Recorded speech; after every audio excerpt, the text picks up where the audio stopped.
तन्हा ना छोड़ेगा मेरा हमसफर मेरे साथ तू खड़ा।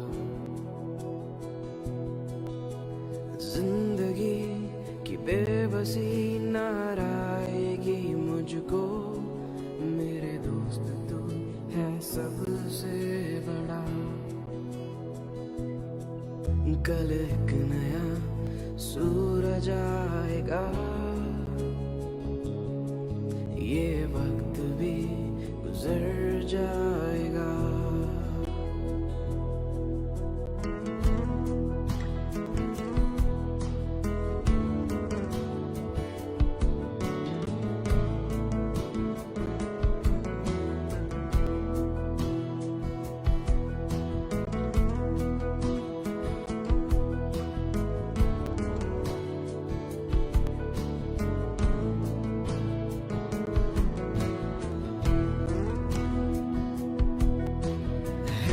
कि तू प्रभु है मेरा हौसला, मेरी ढाल तू मेरी आस तू पिता।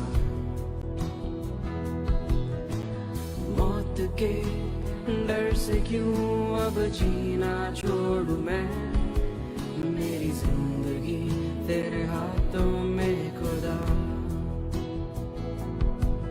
कल एक नया सूरज आएगा, ये वक्त भी गुजर जाएगा। कल एक नया सूरज आएगा। For the past 50 years, Emmanuel Hospital Association has outpoured its anointing to the marginalized communities and people across India. Emmanuel Hospital Association was formed in 1969 with Reverend Dr. K. Thirumalai as the first chairman, with 6 hospitals making up the association. There are now 20 hospitals across rural India.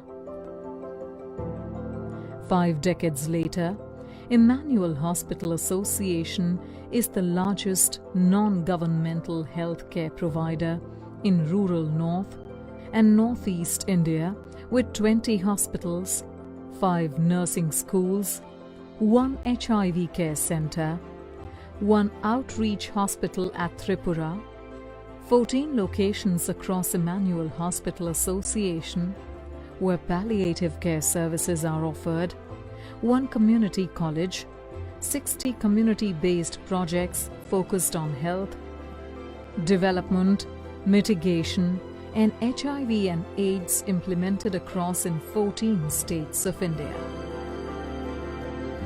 Our vision is fellowship for transformation through caring, and our mission statement simply states that Emmanuel Hospital Association is a fellowship of Christian institutions and individuals that exists to transform communities through caring, with primary emphasis on the poor and the marginalized. On this ground, we have stood immovable for the past 50 years. Our legacy, cemented by the lives we have touched through our healthcare, through our people care. Emmanuel Hospital Association has a cumulative bed strength of 1,393 beds spread across 20 hospitals, 4 GNMs and 2 A&M training schools, 2 postgraduate training centers, and includes other training centers such as Diploma in Lab Technology, Reproductive Child Health, Neonatal Survival Training, Nurse Anesthesia, Orthotechnician, Surgical Technologist, etc. At the same time, Emmanuel Hospital Association provides surgical services at 18 locations across North India, out of which laparoscopic surgeries at affordable rates are available at 6 locations, pediatric surgeries at 2 locations, and orthopedic surgeries including joint replacement at 6 locations.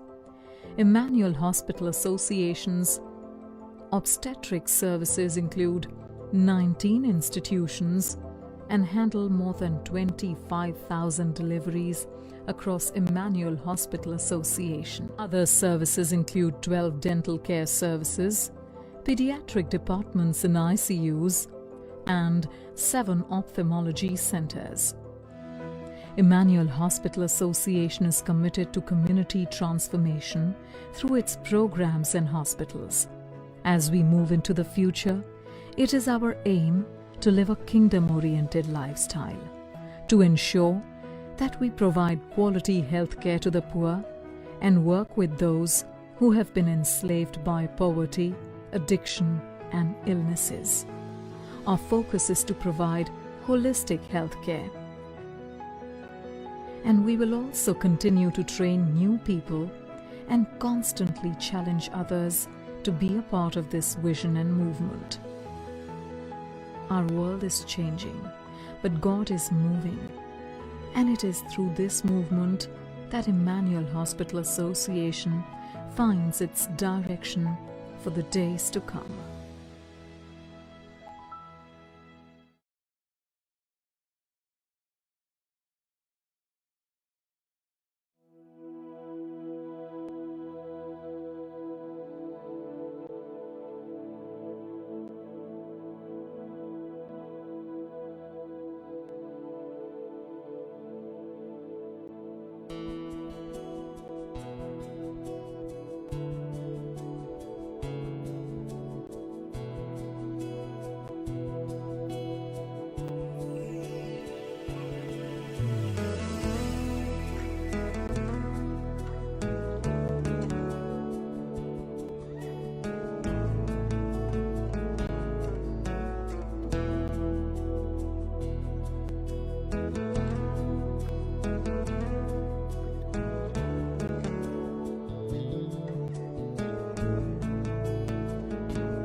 है यकीन कि तू कभी तन्हा ना छोड़. My name is Vinakshi and I'm working as a physical therapist in Anugrah program since 2008.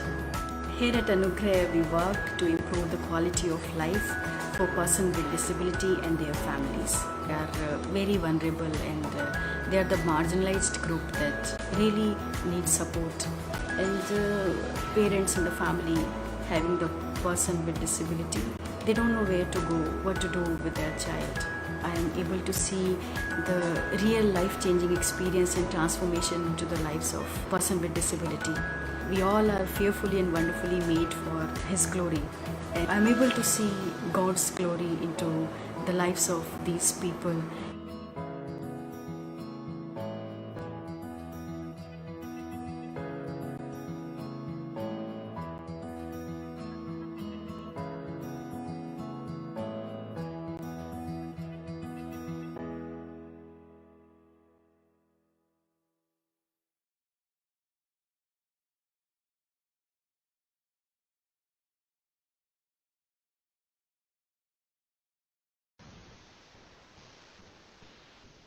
Well, good evening, and it's my pleasure to welcome all of you to On the Front Line with the Emmanuel Hospital Association. My name is Rob Hansen, and I serve as Executive Director of the Emmanuel Hospital Association USA. And so we're very, very glad to have all of you joining us tonight. We have friends I know from India that are with us. We have friends across the United States, across Canada, and perhaps in other parts of the world as well. We're looking forward to a wonderful 45 or 50 minutes together as we look at a particularly, in many ways, heart-rending, but also encouraging topic, the work that the Emmanuel Hospital Association does with people with disabilities. And so we're going to get into the topic in a few minutes. We're going to have Robert Kumar, who is Project Director, and Jubin Varghese, who is Deputy Project Director in this area for the Emmanuel Hospital Association, with us. Live from Herbertpur Christian Hospital, which is in North India, up very far north in India. And but before we do that, we wanted to show you an overview video that will help you have a little bit of a sense. We'll give you a frame of reference and help you understand exactly what this work entails. So join me as we watch this video together.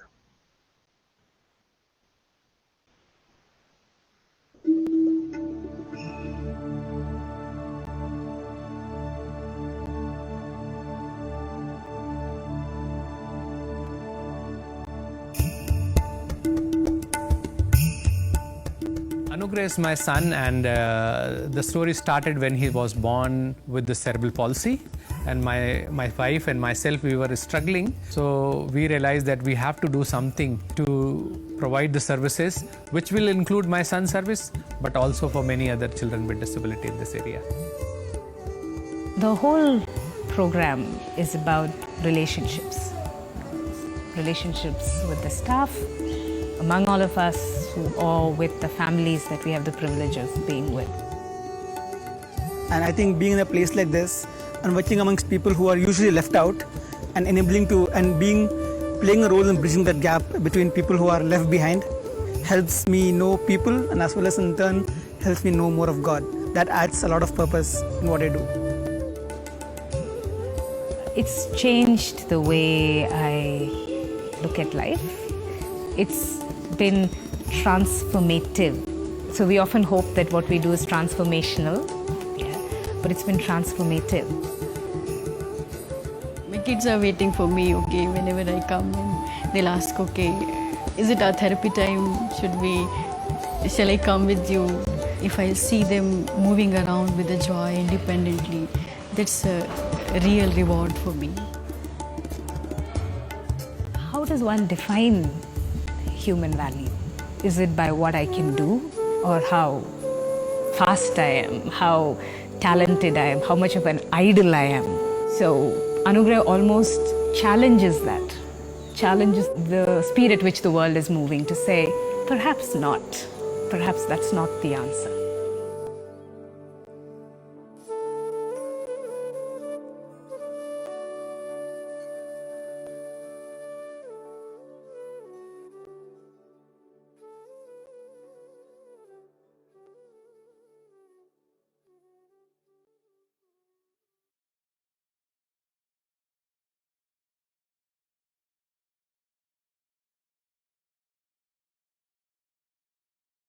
I am very, very pleased to introduce our guests this evening, and in their case, tomorrow morning, for those of you that are watching in the United States and Canada.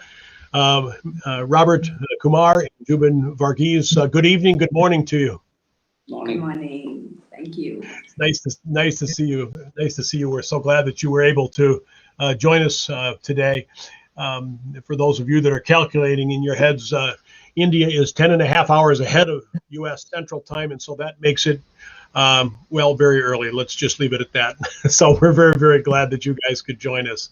Well, you know, that was really, in my mind, a very touching, heartrending in many ways, and as I said in the introduction, an encouraging video overview that gives a really, really good look at what the Emmanuel Hospital Association does and how you work with people with disabilities.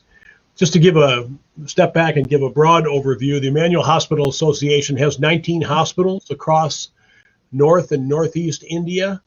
They serve about 1 million patients per year, just under 1 million patients per year, with their inpatient and outpatient services, and the full scope of the programs that the Emmanuel Hospital Association runs touch, one would dare say, countless numbers of lives, but when we count, the numbers are somewhere between 3 and 4 million lives that are touched each year, and many, many of those lives, many thousands of those lives, are touched by the work that the two people that are our guests tonight and their teams do.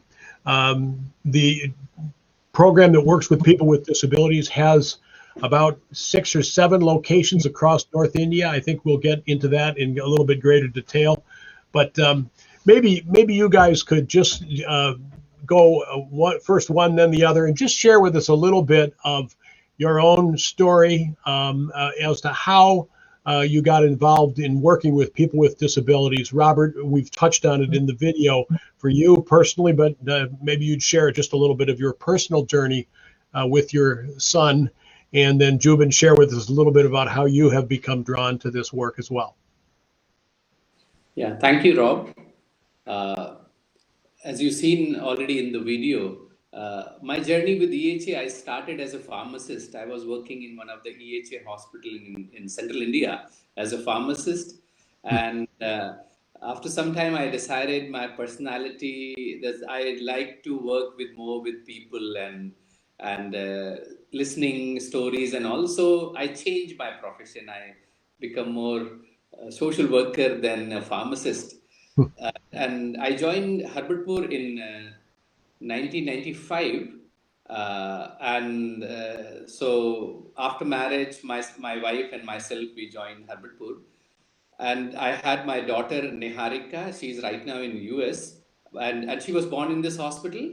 And then in 1999, my son Anugrah was born in Herbertpur, and he was born with cerebral palsy. Hmm. And and that's the my journey with disability was started. And I was looking services for him. I was taking him around 40 kilometers from here to Dehradun to find out the services. And it was hard for both of us working parents to go every week in a scooter 40 kilometers. And because I was also involved in the community health here, I realized that I'm not the only one. There must be many more parents who are going through the same challenge. So we started discussing in the community and asking, and we realized that there are hardly any services exist in this region. So we are the place I was taking my son. We requested them if they can start something here, but they refused. They said we don't have enough resources. So that was a challenge then, that we need to do something, and most of the parents were looking to us to start something, and that give us a motivation that, okay, Lord, if this is your will, we have no expertise. I'm just a father of a disabled child, and how to do it, I have no idea. But in the right time, God started bringing right people. Jubin came in the picture, and this was in 2001. So Jubin came in 2001, and there was one person from US, Becky Madden. She had a brother with cerebral palsy. She came as a volunteer, and we built a small team, and we started just listening people, just listening what they are doing. And when I asked my leader in EHA that we would like to start something on disability, the answer I get that, Robert, we don't have resources, we don't have expertise, but we are with you. We just pray, and whatever you think that's a possible in a very small scale, just go ahead. We would like to be with you. So we started a very small project with 19 children initially. Hmm. And now, today, Anugrah is 22-year-old, and he's still on the wheelchair. But God has helped us to work with till now, more than 300 children with disability. So this is my Wonderful. journey, and this is what Anugrah project is called. And Jubin is here. She gave the name. I was not in favor to give a name to Anugrah, but then she said, "See, this is a Well, then, wonderful name, and yeah. which has." Well, that's good. Well, Jubin, maybe you will tell a little bit of your journey as to how you got involved, and maybe you'll share with us a little bit about why this program is called Anugrah. Obviously, it's called Anugrah because of the fact that it's Robert's son's name, but maybe you could share a little bit about what Anugrah means, and then tell us a little bit about how you were drawn to the Anugrah project as well. Sure, thanks. So I don't have an amazing story like Robert Bia as to how he got here and how things started. Mine was more simple in terms of I was just looking to do a year or 2 years of something that nobody else was doing. I wish I could say that, I'd heard God speak and he told me, go to North India or go to Herbertpur. Not really. All my friends were going in for higher studies, and I was like, yeah, I don't want to do what everybody else is doing. So I thought I'd just take a break for a year or two and, go into missions and see what that's like, and then just get back to my regular life. That's what I thought. But God has a way of giving us the desires of our heart, even when we don't know what those desires are. Yeah, so that's what being at Anugrah or being at Herbertpur has been like. So I came for a year or 2 years, and and now it's this year. It'll be 20 years since I got here.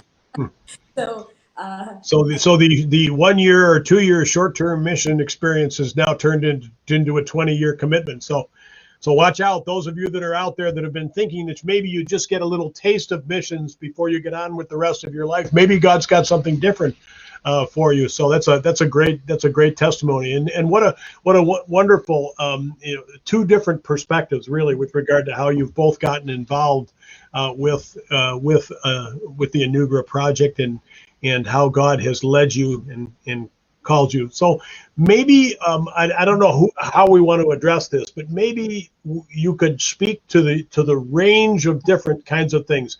I know that you have you work with children, for example, like your son Robert, who has cerebral palsy. But then there are quite a number of other kinds of things that you have all been involved with. And so maybe we could start there and talk a little bit about what the scope of EHA's work with people with disabilities would be. So I don't know who wants to go first, but go ahead. Yeah, thank you, Rob. The EHA, initially because we are involved in the medical mission, and the first thing that we provide medical services. So the OPD, the children comes to our place from different location from the community. Now hold on 1 second. We have to clarify so everybody understands. The OPD is the outpatient department.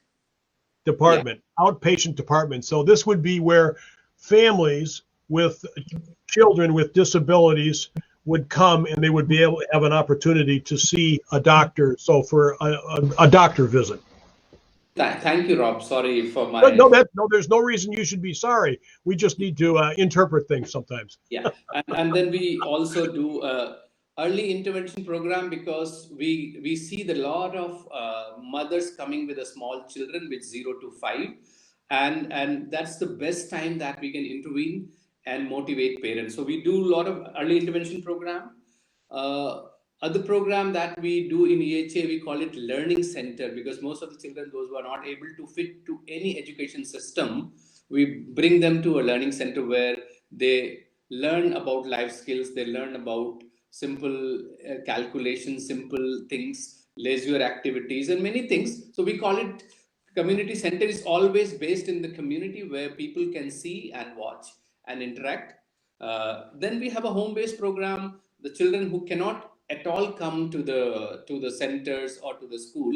So most of the projects has a team which goes house to house, and then we interact with the family, we interact with the child, and we do the therapy and whatever activities is possible.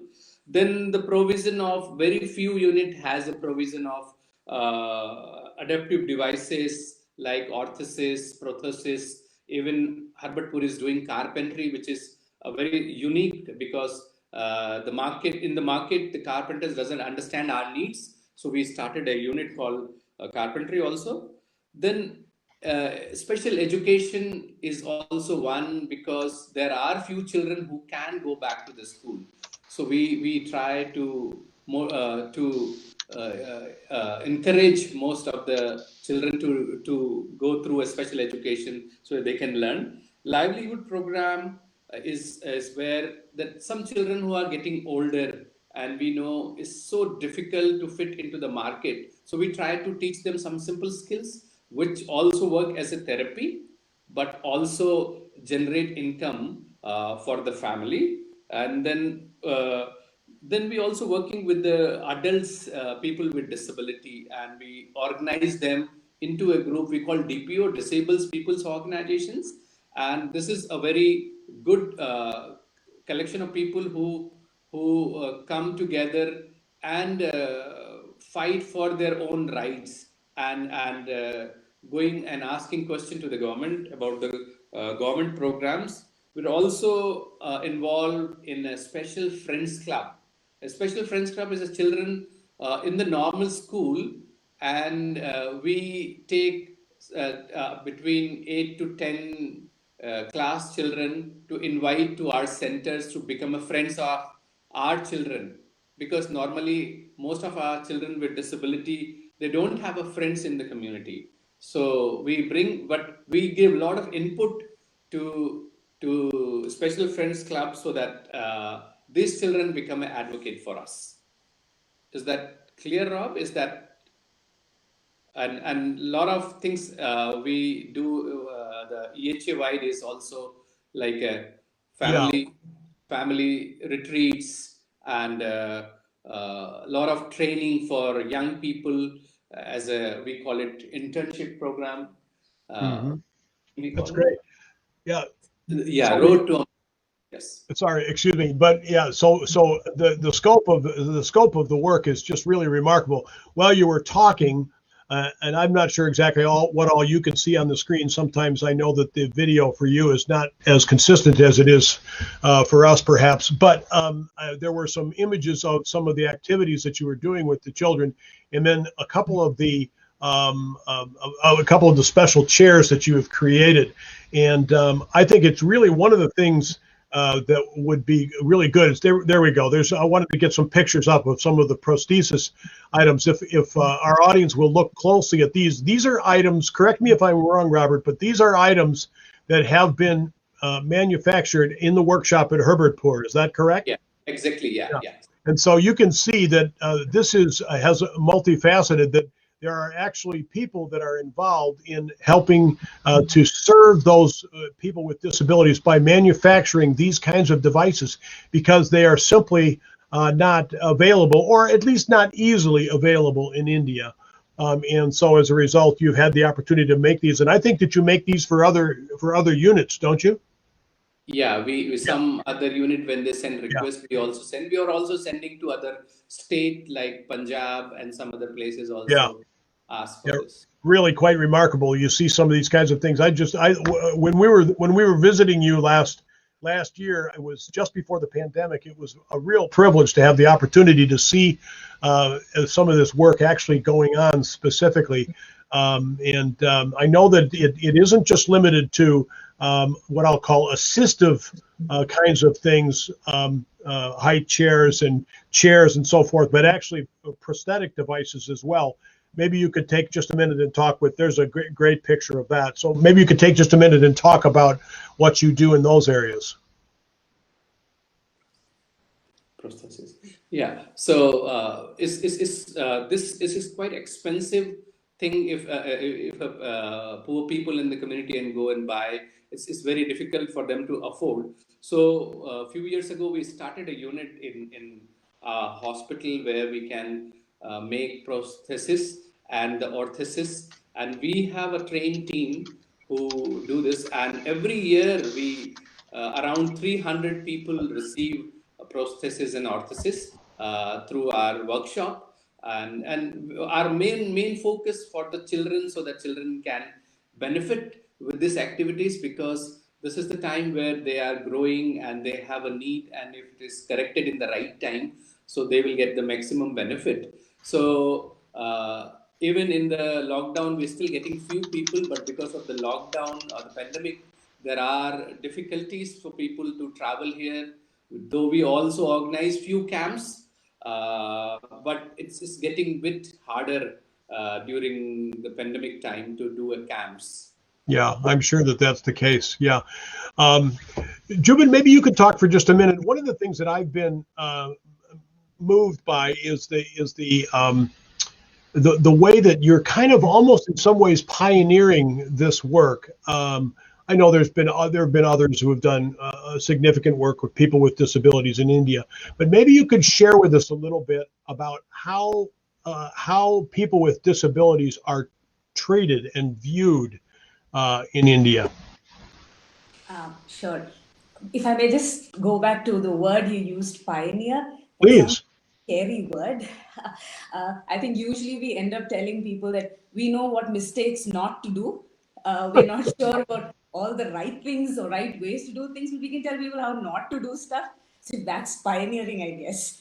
But in terms of the need in India, the numbers are huge. I mean, simply because we are a large population. So the Indian census 2011 says there's about 2.5% of the Indian population has a disability.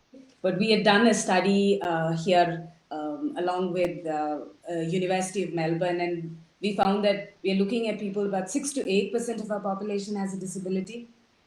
The problem with numbers is that it seems removed, far removed, till we have faces and stories to the numbers. But it also just goes to show that in India, especially, we are looking at about 3 to 5% of our poorest people have disabilities. But it also works the other way around. If you have a disability, because of the financial burden, you're likely to be poorer as well. And I'll give you an example. So, like in our heads, we know that if we have a disability in the family, the financial burden will be great. Yeah. And we knew it in our head. I mean, we've learned it the whole time. But in one of our other communities where EHA works, they had started working with people or communities where trafficking was happening, child trafficking. And so they would go into the homes and have these conversations. And one of the things they realized was most homes from where children were being trafficked, they had a family member with disability. Now, for us, it should have made sense. Like we should have seen it coming, but we didn't quite see it. Like we assumed there is financial burden, but we didn't quite realize that its implication was that siblings were being, sold so that they could care for the person with disability at home. So that's what makes it real in terms of, okay, it's not just percentages, but it has impact on the entire family. Disability So, just made so just I want to reiterate and make sure I understand what you've said. You're saying that you have found it to be common or to be not unheard of at all that families would traffic some of their children in order to provide for the child that would have disabilities. That's right. And that would be an indication. Obviously, that's a very, very sad, but that would be an indication of the lack of access to services, just generally speaking, in that particular region, or at least to people who are in that particular socioeconomic strata. Yeah, and that makes sense because we don't have systems where a child with disability can be sent to for the day, So it would mean that one of the adults at home would have to stay back to care for the child. And so if you're a daily wage laborer, it means you make a choice to say, okay, one person goes to work, the other person stays at home. Or in a lot of other cases where we see both parents go to work, but if say the child has autism, so they tie the child up to a bed so that the child doesn't come out, and those are realities, and that's just there. I mean, there aren't any other system to support them. Is there a sense in which children with disabilities in homes are viewed as in some way, how do people ask the question as to why they are saddled with that and how that came to be? What's the mindset towards that situation if I am in your area? Yeah, so we talked about the financial, there is that, but along with it comes the societal attitudes towards disability. So in most cases, disability will be seen as a curse or a punishment of sins from the last birth. And we had a mother who told us that every time she take the child out into the community, she'll be displaying her shame to the community. And they hide children because they don't want people to see that they have a child with disability. In fact, it's interesting that during the census, when people ask, do you have a person with disability at home? Most people will say no. They do not even want to say that they have a person with disability at home. And then the whole thing about, so there's the guilt from sins, for their sins that is associated with it, but also the shame that's associated with it. And there are a whole lot of superstitious beliefs that go along with it as well. So it's and it's across religions. It's not one particular religion. Almost all religions are equal in the way they look at people with disabilities and treat them. Fascinating. Well, one of the questions I know, Robert, that is in people's minds is the leadership of EHA told you when you wanted to start this program for people, they said, well, we don't have the facilities and we don't have the expertise. And I suspect they also said we don't have the money. So maybe you could share with us a little bit about how the work that EHA does across its locations is funded and how it has been funded over the years. And I know it's been a combination of things, but maybe you could address a little bit about the way various programs and projects and buildings, facilities I know have gotten built over the course of time. Maybe share with us a little bit about how that all happens. Okay. I remember, Rob, in the first EHA meet once in a year, we call it RGB. You are familiar with this term. Regional governing body where all the EHA people come together. And once I remember the first time when we shared about Anugrah program, that none of the EHA were that time doing any disability program. And I remember that their reaction, that a lot of SAOs, the senior administrative officer and the doctor said, oh, we also have a lot of people with disability, but we are not doing. So the program is not came because there was a funding available. This program came because there was a need in the community. Yeah. And I was looking services for my son and we didn't have any resources, no money was there. But we stepped into the faith. And most of the programs started because the project has seen a need in the community. And then God has also provided the resources. Most of our program is depend on the funding from the friends, from the generated by EHA USA and from different country, and the EHA staff who went and they motivate people. So, and there are sometimes the government pitch in, but very, very small, and it's very, not all project. It's project who's already into the service delivery mode. But if you are only doing awareness, if you are only listening people, if you are only, that government will not pay for that. Government will only pay for some services, but that also very, very, very seldom. Like hardly in EHA any project is supported, disability project supported by government. Are there many programs that are available in the school system? Yeah, that's called Sarv Shiksha Abhiyan. That's the education for every child, the rights for every child. And in that, there is a provision for child with disability. But the only problem is there is hardly any trained teacher to take this child with disability. And especially if the child has a multiple disability. Yeah. So that's a real challenge in and of itself, because what you need to have if you're going to serve people with disabilities properly is that there needs to be mindset shift on the part of those who parents who have a child with disabilities. And then in addition to that, there needs to be sort of a variety of programs that grow up to do that. And then also personnel that are trained. It was so interesting to see the occupational therapist, physiotherapist, and so forth that were in the video material that we've shared with the audience. And so wonderful opportunities for people to get involved who have a heart to care for people with these needs.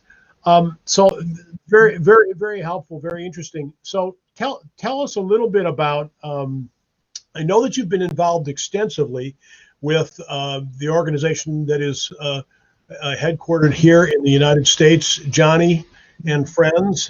I know that Johnny and Friends has been a wonderful partner for Emmanuel Hospital, and I think it may well be that there are some of the friends and donors of Johnny and Friends that are watching tonight, and if so, thank you. We're glad that you're with us.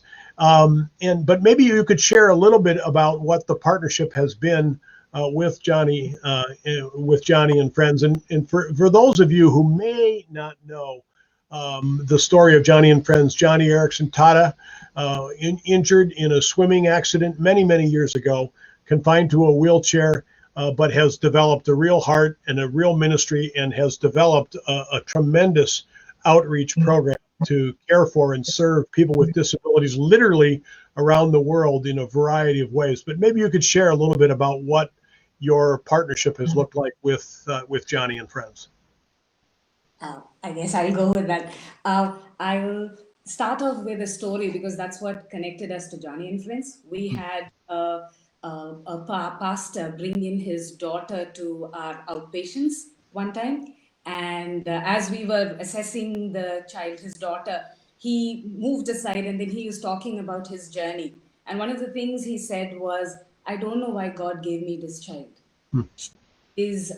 She is a burden to our family and she is a barrier to my ministry. So we were like, wait, what? And so then he ended up saying it's because every time he'd go into a home to share about Christ, people would turn around and say, if your God is so powerful, why is your child not healed? So, or if he'd offer to pray for someone, they would be like, obviously your God doesn't answer prayers. So why is there, like, why should we listen? Or they would even go on to say that because you've left the gods of your fathers is why you are in this position now. So you'd hear those stories, or you'd hear him say all of those things, and we were like, wait, okay, if it's something to do with disability, we know how to answer. Usually, when we have parents getting distressed this way, we would send them to a pastor. But when a pastor asked us the question, we were like, we don't quite know how to answer this one. And that sort of led us to think about what does it mean to be a therapist who's a Christian, and how does our Christian faith play out? So those questions led us to the connections with Johnny and Friends, to say that Johnny and Friends offers a certificate program called Beyond Suffering, which talks about the theology of disability and suffering and helps us get our head around where is God when it hurts? Where is God in the midst of pain and suffering? So that's one of the major things that has come through Johnny and Friends. They've been really gracious in sharing their resources with us and making it available to other people in the country here. The other thing that we learned from them, and which we hadn't thought of, was to offer family retreats. That's retreats for families affected with disability, because most people with disability can never take a holiday. They're caregiving the whole time. And being a Johnny and Friends and watching them, we realized that it's possible for us to create a place where we bring in families with disabilities, invite local churches to come as volunteers to care for the person with disability, so that the rest of the family can take a break. It's simple and it's beautiful because it allows the local church to be involved in the lives of families with disabilities and makes those connections because they're from the same community. So it makes those connections, but also to show the love of Christ in both word and deed. That is an absolute privilege. So again, Johnny and Friends has helped support us to do those family retreats across different parts of the country. Then wheelchair distributions. They offer wheelchairs that come in containers really, and they send it across to us. And so different parts of the country again where we are able to do wheelchair distribution. So those are some of the things. But I think mostly also because they mentor us, they walk us through and help us think about what does it mean to be a Christian in this space. Yeah. Those are. That's so wonderful. Now, I know one of the things that has been very, very moving to me has been to understand some of the stories behind what the work is. Because, I mean, we can talk about strategy, we can talk about thinking and mindset, we can talk about theology, we can talk about buildings, we can talk about finance. But at the end of the day, the thing that really makes a difference is the fact that there are lives, individual lives, that are touched, and so I want to give you a chance to share a couple of stories in a moment here. But I so vividly remember being moved really as I visited the I guess I call it the classroom, that there was a group of boys that were deaf, hearing impaired boys that were being taught various things in their classroom. And were being taught sign language when I visited. I think there were maybe 6 or 8 of them, and I was so moved by the work that was going on and the energy that those boys had. I'm sure that the energy is probably more than what the teacher wants sometimes, but the reality is they were smiling, they were energetic, and it was obvious that they were having just a wonderful time being impacted by that class. So maybe share with us a little bit of what what some of the stories are as to what's been happening.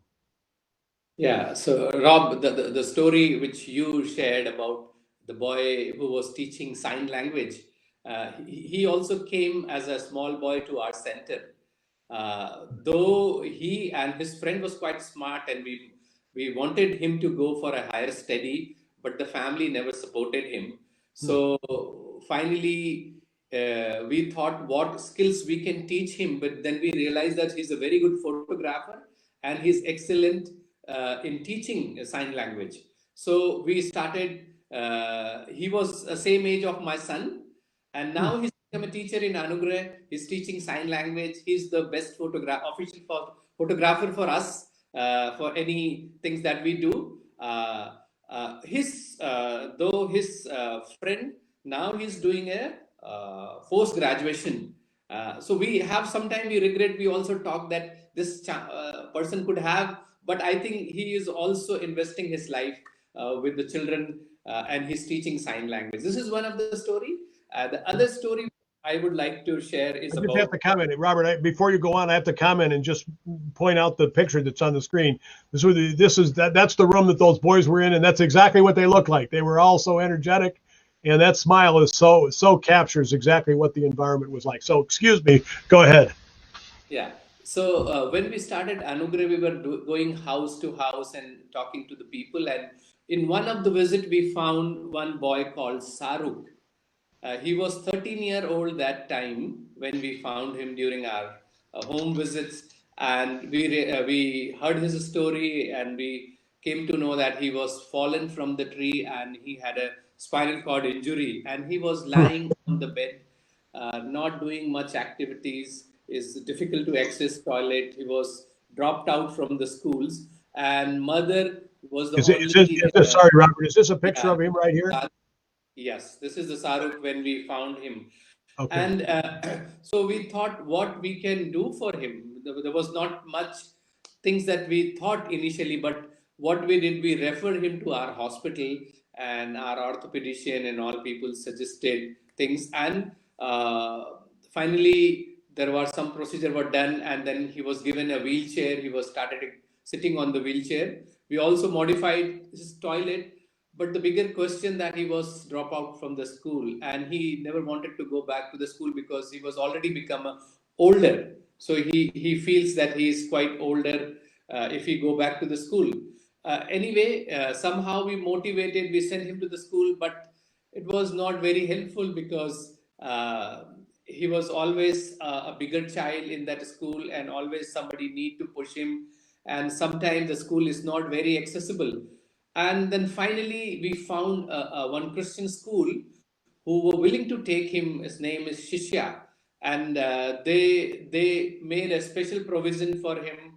He was more welcome there, and he also got interested to study. Then now today he has completed even 12th class through the open schooling. He was going to school, but his exam was he was writing in an open school, and he's so proud of that. The whole family is very proud. He is now very much motivated. He does a lot of work, and he's very good in what you call mobile electron things. But he's also a great dancer. So we're so proud to see him, that how God has changed his life and the whole family's life.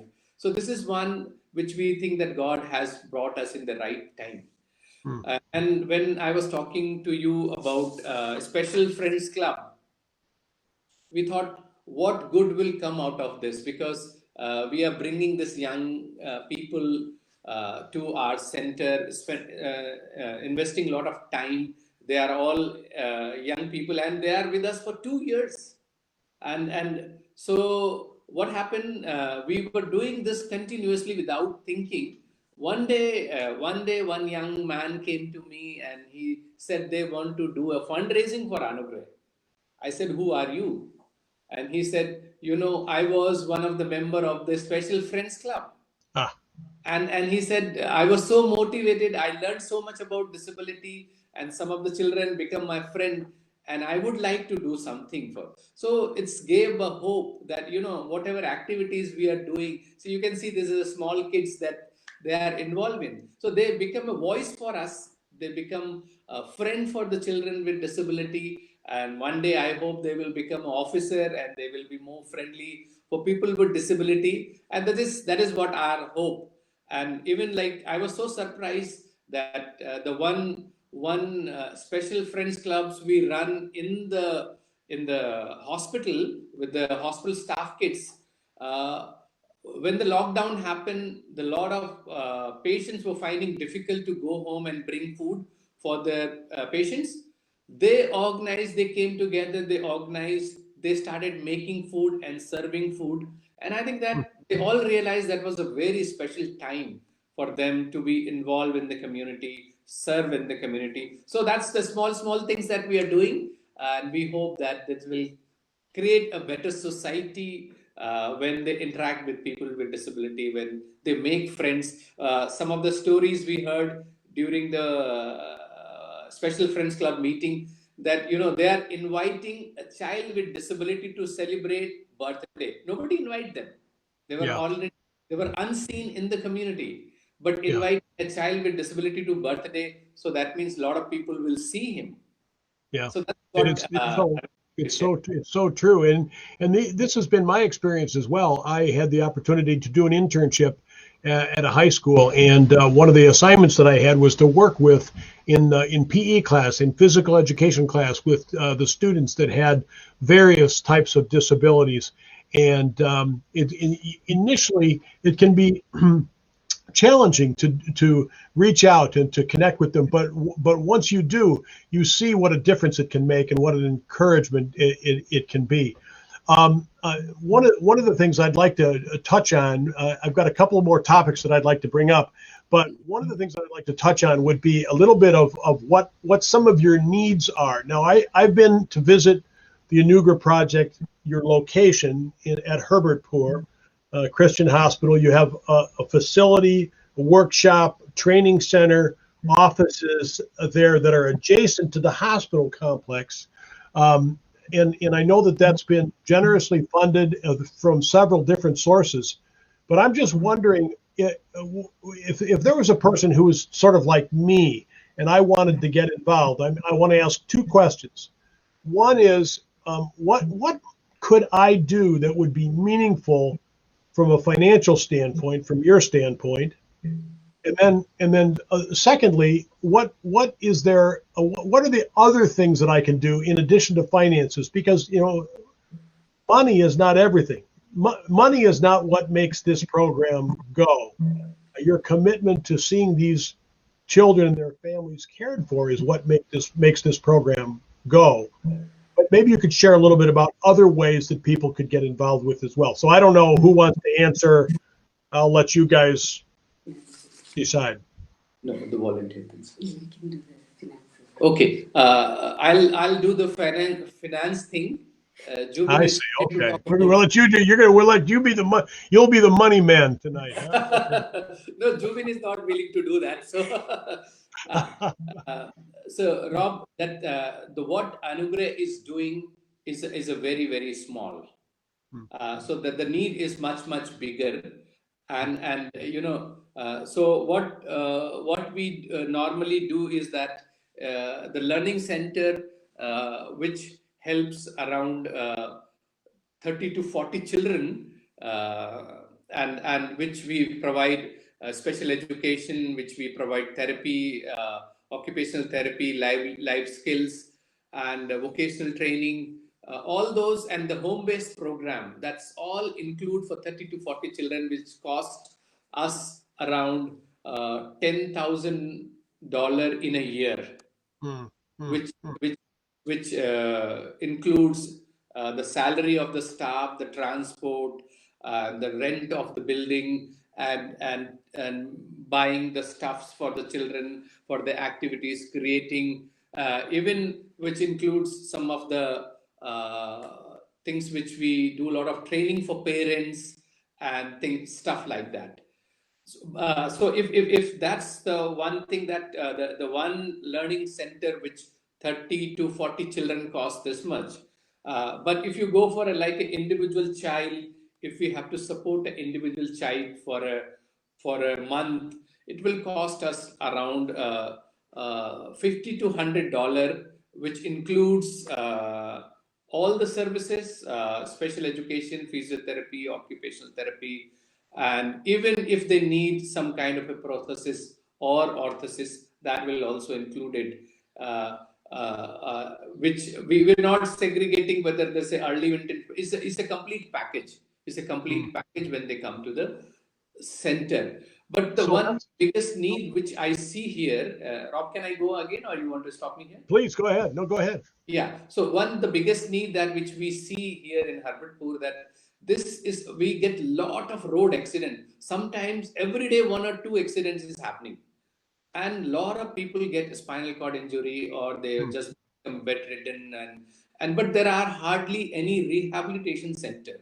So we have resources, like we have a land, we have PMR doctor, the physical medical rehabilitation doctor, we have therapist. So one big need that if we have a big money, big pool, we would like to start a complete rehabilitation center in Herbertpur, so that we will be able to help many people who are otherwise go back to the home, have no hope, and they just either stay at the bed. So this is what we call it, a rehabilitation center. So this is what I think, Rob, which require a higher amount, big amount, but this is what our dream is. Yeah, that's so helpful. So it sounds to me as though well, there's a couple of things. One is sort of a big vision, and that would be the whole rehab center and the whole variety of kinds of things that could be cared for. And then there would be the opportunity to help care for a child, a particular family on an ongoing monthly basis. And so if you're listening tonight, you've heard the need. You understand the fact that this is a way that you could get involved, very practically speaking, and you could just be involved as a regular donor, a monthly donor, for the kind of amount that Robert has indicated, and that would be a real help and a real encouragement to a family in somewhere in North India through EHA. So that's very helpful. Thank you very much. And obviously there are larger opportunities, larger needs, things that could be met as well.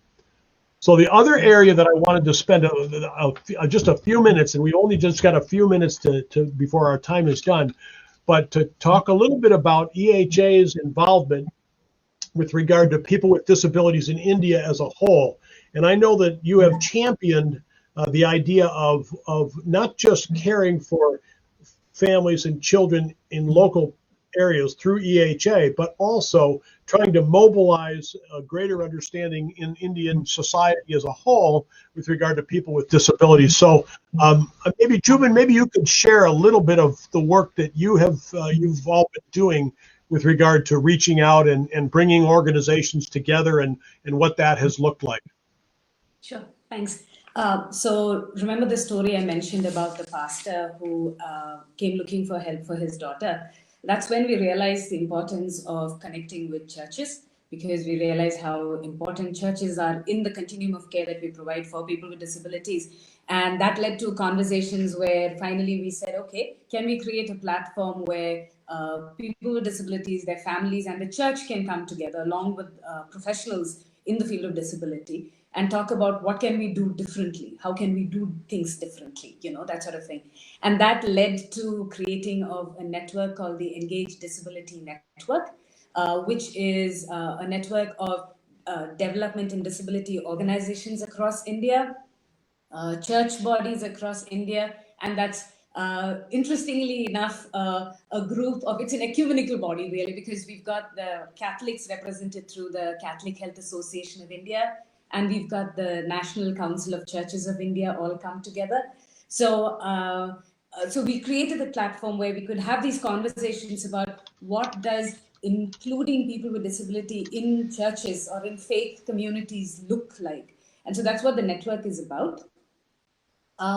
We had, so when we first had the conference, we had a conference first to, get people together, to create that momentum. The first conference, we were thinking maybe about 120, 150 people. If we can get people together, that'd be great. And we had 500 people who came for the conference. And God was so clearly telling us it's not about us, it's not of us, but of Him and for Him. So that was phenomenal. And I think we're looking at a picture there. I think we're looking at a picture there of the conference, aren't we? yes. Yeah, So and I think that was, and that's probably just a portion of the people that were there. yeah. So the interesting thing was the first conference EHA had hosted. Yeah, but our dream was that it would be something that the church would own. So what you're seeing is the picture of the second conference, which happened in Chennai, and that was hosted by the Church of South India. So it almost felt like by the end of it, I was like, God, my work is done. If you were to call me home now, I would come home really happy because we saw it happen. We've not been able to have the third conference yet because of the pandemic, but the next one, God willing, will be hosted by the National Council of Churches. So just to see that momentum in churches, so that's part of what we're trying to do nationally in terms of getting involved with people who are like-minded. Yeah, that's just wonderful, and that's so characteristic of the Emmanuel Hospital Association and the work that you have done as a group. 2,000 strong altogether, 2,000 employees working for EHA now. 200 doctors, 800 nurses, maybe a little bit more than that, 1,000 support personnel, allied health people, professionals, and so EHA's work is just so very significant and has had such wide impact. Well, I'll make a few concluding remarks, but we're so grateful again, Robert and Jubin, to you guys for joining us today. I think this has been very fascinating. Up to this point in time, we've focused on the specific hospital locations, and this is, of course, the second time we've been back to Herbertpur. A couple of months ago, we talked a little bit about the medical work that's done in the hospital, and now we've circled back and we've spent some time with you folks today talking about what is being done in disability work, working with people with disabilities, not just in your location but in other locations as well. So we've had some folks ask for things that they might be able to pray for, and so I'll tell you that we will get items of prayer and we will make those available. If you happen to be on our e-newsletter list, you can find out more about what's happening with regard to EHA as a whole, and you can find out specifically about what's happening with EHA in the area of disabilities by just going to our website at ehausa.org and clicking on the tab that will take you to the community development projects. And one of the items there is the disability work, and there's an extensive number of articles that are there available. And you see there, learning, you can find more information about EHA. EHA-health.org is the website that is maintained by the team in Delhi, and ehausa.org is the website that is maintained by our team here in the United States. And so it's a wonderful pleasure for us to partner. If you'd like to learn how to partner and you're in the United States, please feel free to contact us. You can go to the website, you can give on the website, and we'd be happy to connect with you. We'd love to have you follow us on social media. We'd love to have you subscribe to our e-newsletter that we send out once a month. We promise not to send too many things to you, but we do want to keep you informed of all the wonderful things that EHA is doing all across North and Northeast India. So with that, I think I will bid all of you farewell. We'll wish you guys a good day and trust that you'll be used effectively in your work Wednesday. And for those of us here in North America, where it's Tuesday evening and it's time pretty soon to head to bed, we thank you again to all of you for joining us. Thank you and good night. Be with us again next month. Thank you very much. Thank you, Rob.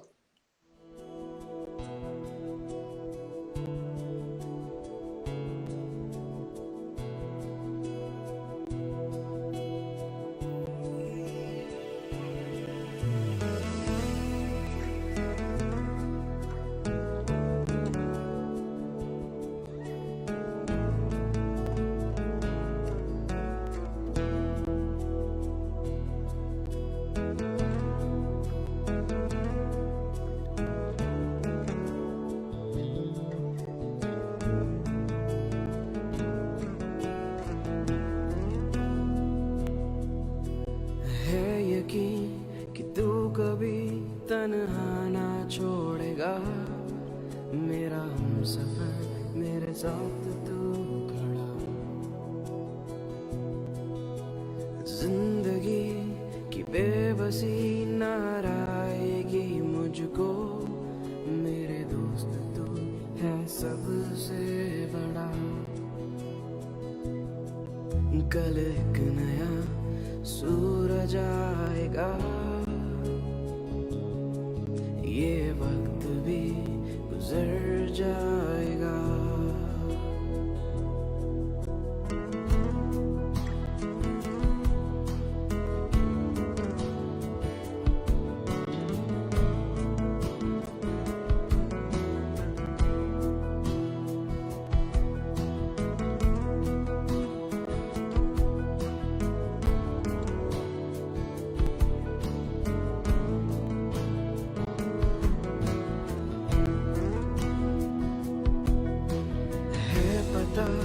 कि तू प्रभु है मेरा हौसला, मेरी ढाल तू, मेरी आस तू पिता।